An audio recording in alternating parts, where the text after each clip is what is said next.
பார்த்து வருகிறோம். எந்தெந்த தொகுதிகளில் காங்கிரஸ் போட்டியிடுகிறது என்பது குறித்து முடிவு செய்ய ஆலோசனையானது திமுக காங்கிரஸ் இடையே 2 மணி நேரமாக நடைபெற்று வருகிறது.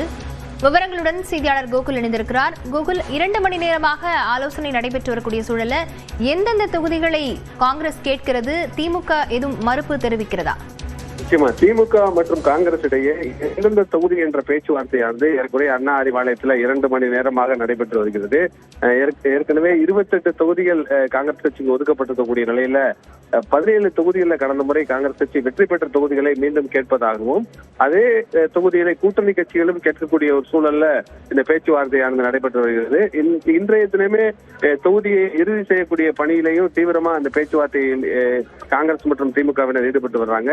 செல்வப்பெருந்தகை இன்று மாலை டெல்லி செல்ல இருக்கக்கூடிய நிலையில அதற்கு முன்பாக தொகுதியை இறுதி செய்த பின்னர் வேட்பாளரை தேர்வு செய்வதற்காக அந்த பணியில காங்கிரஸ் கட்சியிலும் ஈடுபட இருக்காங்க.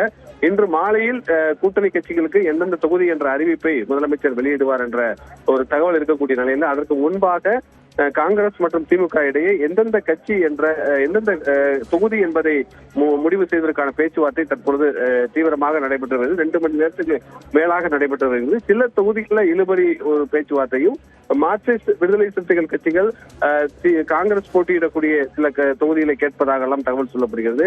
குறிப்பாக கன்னியாகுமரி மாவட்ட விளவங்கோடு தொகுதியை மார்க்சிஸ்ட் கம்யூனிஸ்ட் கட்சி கேட்கிறாங்க. அது ஏற்கனவே காங்கிரஸ் கட்சி வெற்றி பெற்ற தொகுதியாக இருக்கிறது. இது போன்ற சில தொகுதிகளால இந்த பேச்சுவார்த்தையில ஒரு இழுபறி இருப்பதாகவும் இன்னும் சில மணி நேரத்தில் இந்த பேச்சுவார்த்தை நிறைவேறும் என்ற ஒரு தகவலும் திமுக தரப்புல தகவல் சொல்லப்படுகிறது.